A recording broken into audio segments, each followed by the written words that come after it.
Villager. Villagers are basically the survival meta at this point. Early game, they're just awkward NPCs running into walls. But once you understand trading, everything changes. Mending books, diamond armor, golden carrots, endless emerald loops. Entire bases get redesigned around trading halls because the value is ridiculous. Zombie curing, completely busted if you set it up right. Grinding for gear becomes optional when your villagers are handing out enchanted equipment for a handful of emeralds. If someone told me I had to beat modern Minecraft without villagers, I'd immediately know the run just got 10 times slower. Of course, the psychological toll on the player is real. We've all spent 4 hours straight trapping a guy in a 1x1 dirt box, aggressively breaking and replacing a lectern until he finally offers mending for cheap. We treat them horribly, we manipulate their entire economy, and we trap them in automated iron farms. Are they annoying? Yes. But are we the real villains here? Honestly, probably.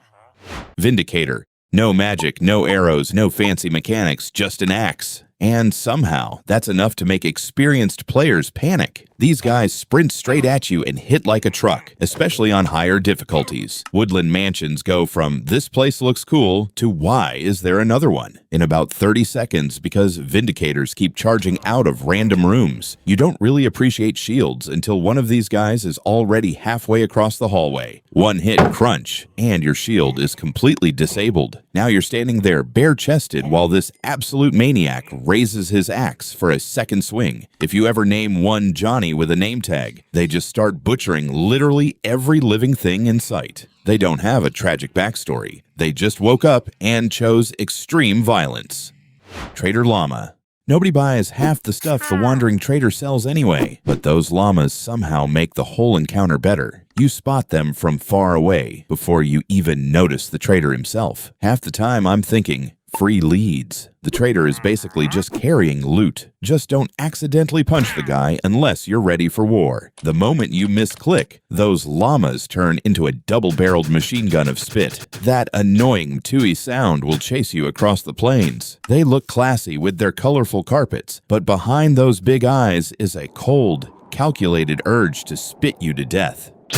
Vex. I hate these things. Tiny hitbox, flies through walls, hits like it drank 5 strength potions. Good luck landing a clean swing while 3 of them are orbiting your face like angry mosquitoes. Every single raid changes the second an evoker starts summoning these little demons. Veteran players know the rule. Ignore everything else. Rush the evoker first. Leave him alive for 20 seconds too long, and congratulations, you've turned a manageable raid into complete chaos. And don't even get me started on the hardcore worlds these monsters have ended. You think you're safe behind a wall of solid cobblestone? Think again. They will clip straight through the earth, phase into your safe room, and shred your health bar before you can even register the sound of their tiny mocking giggles. They are pure, unadulterated evil.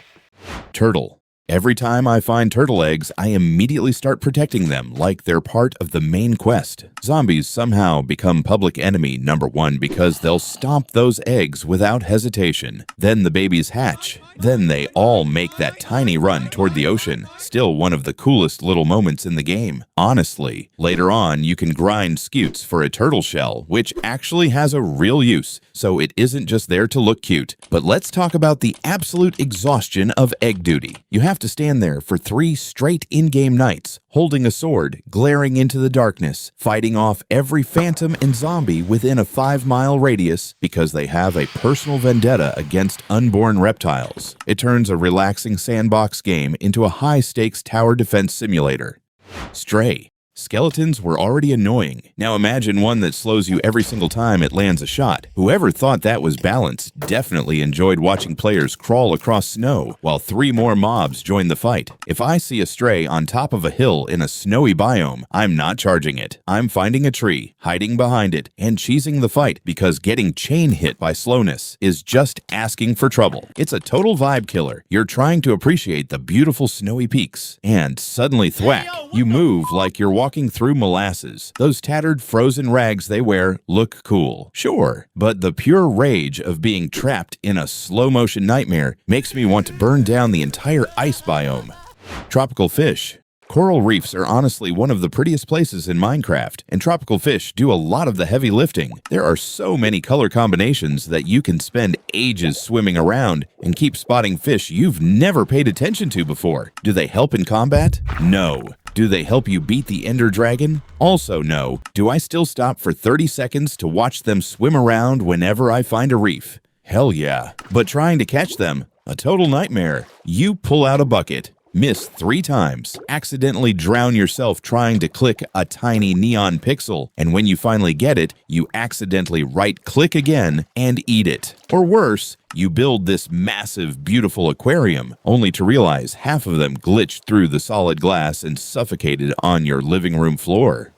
Strider. Easily one of the smartest additions Mojang ever made to the Nether. Before Striders, crossing a lava ocean meant placing bridge blocks one by one, while ghasts tried their hardest to ruin your day. It was slow. It was stressful. One fireball and half your bridge disappeared. Now, grab a warped fungus on a stick, hop on the weird lava chicken thing, and suddenly, the biggest hazard in the Nether becomes your highway. The design looked ridiculous when it was first revealed. Then everyone actually used one. Instant classic. But man, the emotional damage when you accidentally drive one onto cold land. They start shivering, turning this pathetic shade of purple gray and looking at you with these giant, miserable eyes. You instantly feel like the worst human being alive and panic steer them back into the lava just to see them smile again. They're ugly, but there are ugly lava babies. Squid.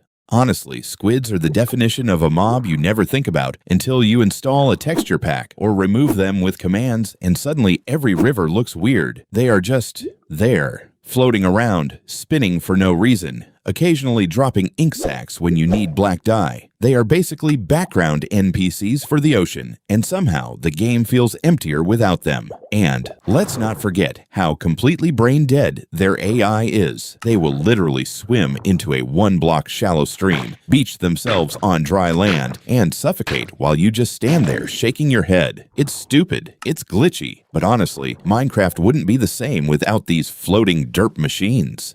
Tadpole. Tiny little guys. You barely notice them unless you're breeding frogs, but seeing them grow up instead of frogs magically spawning into existence makes the whole system feel way more complete. They're not some meta-changing mob or anything. They're just nice to have around if you're building ponds or playing with frog farms. The real stress begins when you try to transport them. Scooping them up in a bucket makes you feel like a proud pet parent, until you realize you have to carry this fragile little water pixel through a literal war zone just to get a specific frog color. If a creeper blows up near your tadpole bucket, the heartbreak is completely irreversible.